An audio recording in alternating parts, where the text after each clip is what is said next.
only problem with talking about Sarah Palin is that she works here. And it's like a coworker, and if I say something bad and I see her in the hallway, I feel really awkward and wrong. So I just kind of say, that was a good job. It has nothing to do with that. It's everything to do with your paycheck. That's why you feel awkward about it. I know exactly what you mean. I mean, many times, I'll be honest, I pulled my punches on it. I'm not today, but I generally pull my punches on it. But I can say to Sarah Palin, after listening to that thing about terrorists, I remember during her campaign in 2008 when she stood up there with a sheriff on duty on taxpayer money saying that the Democrats were unpatriotic. I didn't hear any apologies out of her. So you go ahead, big grizzly bear mama, baby, and see what you're going to do about it, and we don't care less. So you make one joke, and left-wing sites like, I don't know, Politico and HuffPo, go crazy because they're so desperate for any kind of Palin anecdote. It's like that's like their heroin. The fact is, I was joking about seeing them in a hallway because it's impossible. She lives in Alaska. The hallway would have to be 5,000 miles long for me to actually run into her. Bob, what's happening? Hey, you okay? Listen, get a life, you people. We were joking, and if you can't take it, that's probably a problem with all of you. That's why you probably work for those rags. But listen, for me to say about me that I am not tough on Sarah Palin, I know. Are you kidding me? Let me just give you a couple of quick examples from just one show I did with Hannity.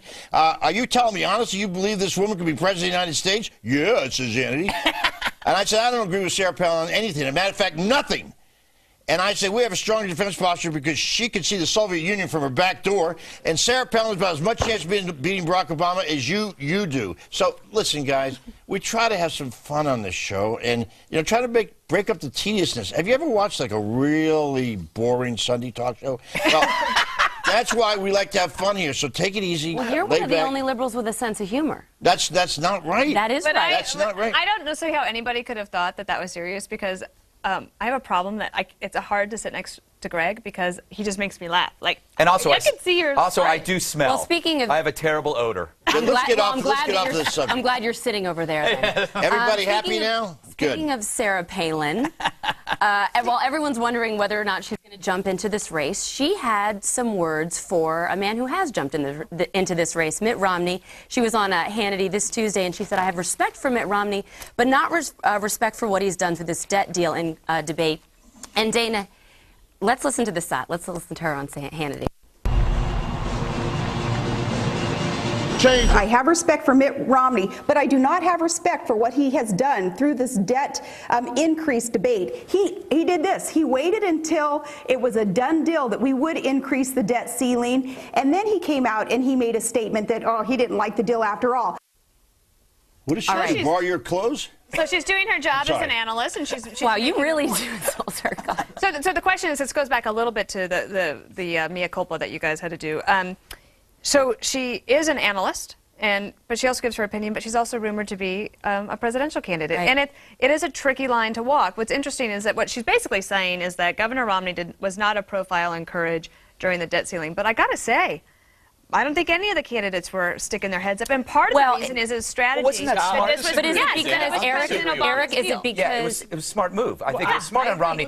It was a Satan sandwich. He didn't want to take a bite out of it. He ordered from Domino's. Michelle Bachmann took a bite out of the Satan sandwich and said, don't raise this deal. Don't do this. I'll vote against the deal. But that's the issue with Mitt Romney. He orders a sandwich. He pretends to love it. Then when others say that's a disgusting sandwich, he said, yeah, you're right, it is. And he throws it out. But Eric... He's leading in Florida. A new poll out today shows that he's beating Barack Obama in Florida. Ooh. Yeah, and is he the front runner? And guess what? After this meltdown in the stock market, and who knows what's going to happen tomorrow morning with jobless numbers, if that continues, he may be leading. They all might be leading. In fact, generic Republican is leading everywhere anyway. I don't know. Obama's on the ropes right now. Bob, does he scare Democrats the most, Romney? Oh, yeah.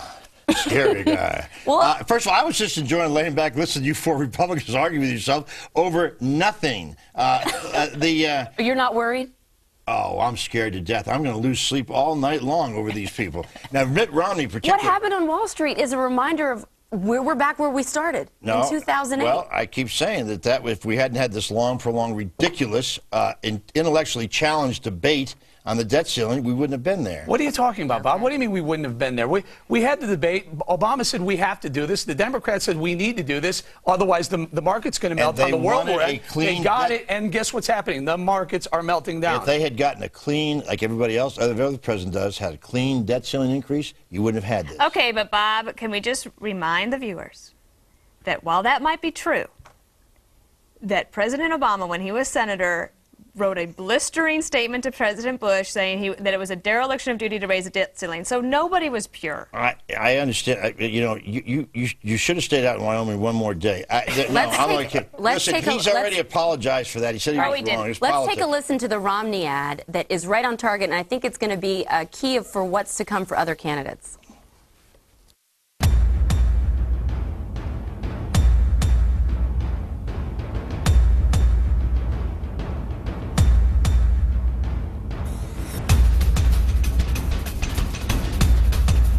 Yes, we can. Thank you.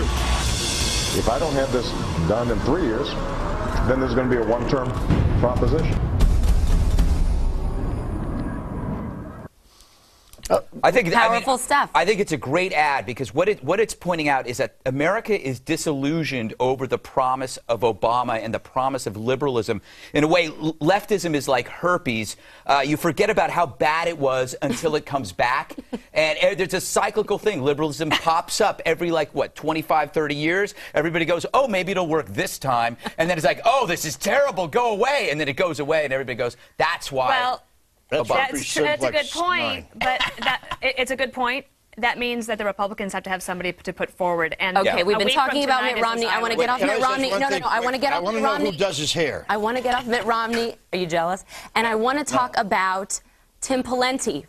First, a new poll shows that in Iowa, people don't even know who he is. It's shocking, I think, to have spent so much time as governor, to be called a presidential candidate since 2006, to have run the kind of race he has, to have tried to spend as much money as he has, and still, it seems, his name ID is absolutely... Listen, and Eric, I'm sorry, go ahead. Ask the political guy here a question. Let me wait to hear.